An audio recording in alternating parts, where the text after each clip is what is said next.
AMC and the Baader-Meinhof and how it relates to you. First, we must ask what the Baader-Meinhof phenomenon is, otherwise known as the frequency illusion.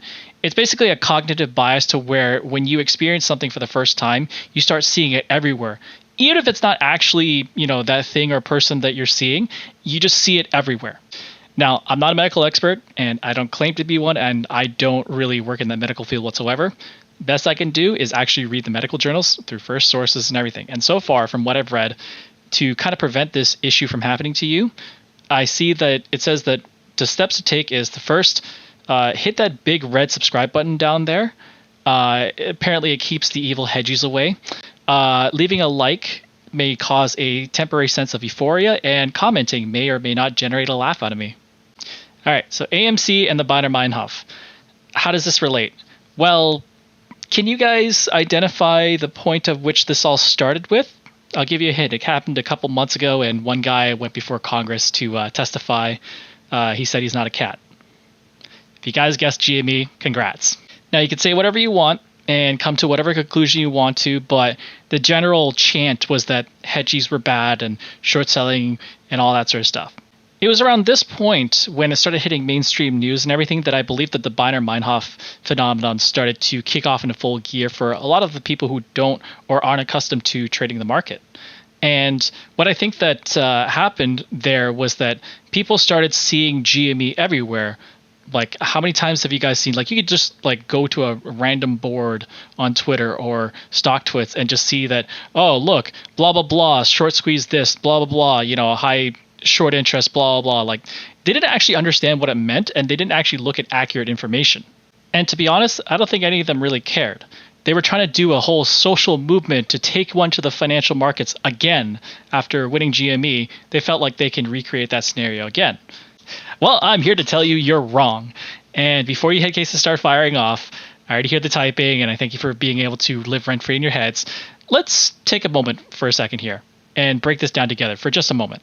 So I just pulled up StockTwits here, and this is one of the first things I see, where he says that I think there are at least 5 million retail holders worldwide, and that's conservative. Could be 10 million, and some suggest average 580 shares per holder, which is about 3 billion shares. That means AMC is 650% shorted. Some say retail now owns 90% of the float too. Dark pool be damned. So 3 billion shares, right? Okay, well, let's go look at that. Okay, so, we're going on to Yahoo. Here's AMC, as you guys can see. And we see here, what's this? Shares outstanding, 450 million. Wow, that's quite a difference from the 3 million that this person cited, right? And look, what's this? It also says the percentage of the float is 20% share short. So the short interest is actually only 20%, not 650. And to go further into that, let's go to FINRA's regulation show, which is here. And let's go to Friday, and let's go to AMC. And there. So AMC has about 16 million shares short currently. And you guys can see through the columns up here, you see date, symbol, short volume, short exemption volume, etc. So the one we want is this first number here, so 16 million. 16 million of the 450 million outstanding shares are short currently, and you don't know what price. But I mean, I'm going to be honest here. 16 million of 450 million, quite a bit of a stark contrast in between those numbers. But, that's just me. If you're one of my beautiful and smart viewers that has watched past the 3-minute mark in most of my videos and knows that most of the actual good information is beyond that, and the front end is just meant to trigger people, but you guys will know what my opinion is on Regsho. If you guys haven't, and you guys are new or something like that, go watch some of my old videos.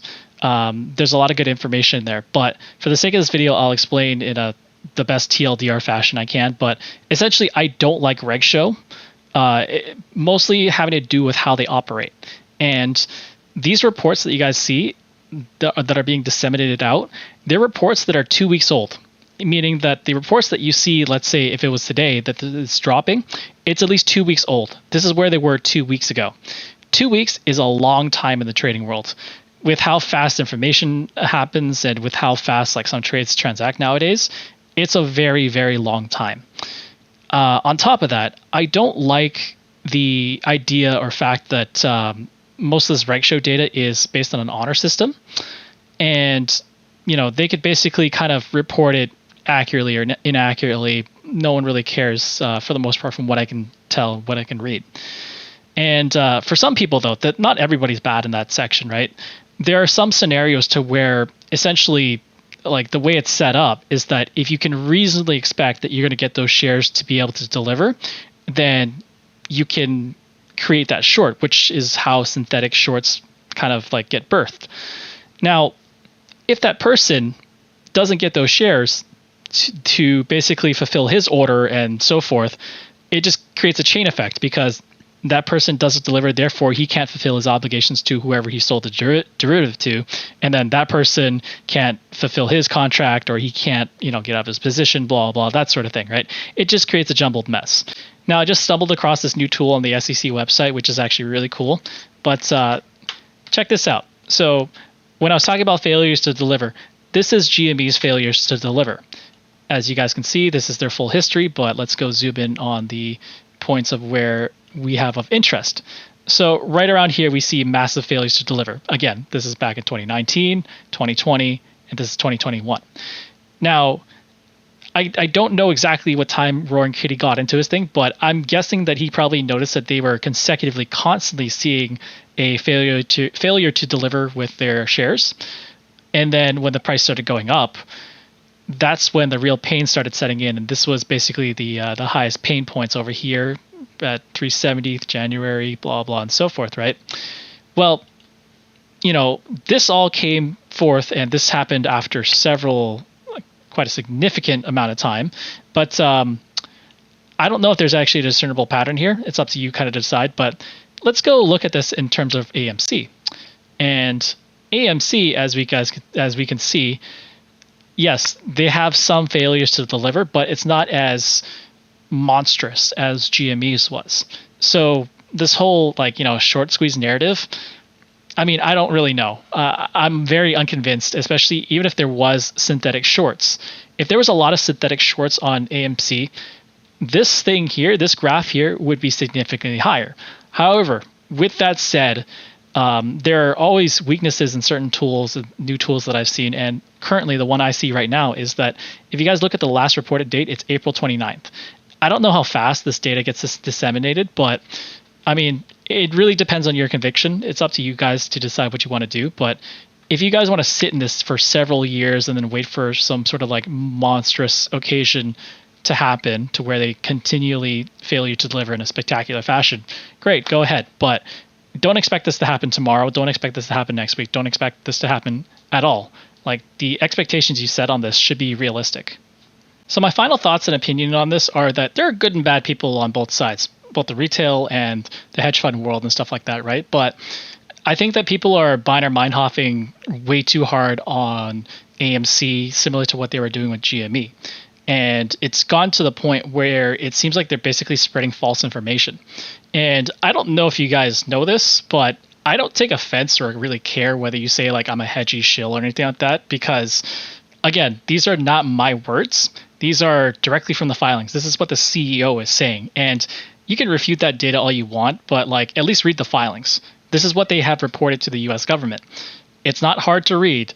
I read at least like one filing every week for a different company, and most companies put out one every 3 months. I'm pretty sure you can read one filing, like 100, whatever, some odd pages every 3 months. But, I'm not you. You can disseminate your time however you want. But, from a short-term standpoint, fundamentally, I see AMC making maybe a small modicum of a jump, because previous year, and this is having to do with what my point was in my previous video, was that their reference pointing their attendance was 5 times higher than it was in 2020.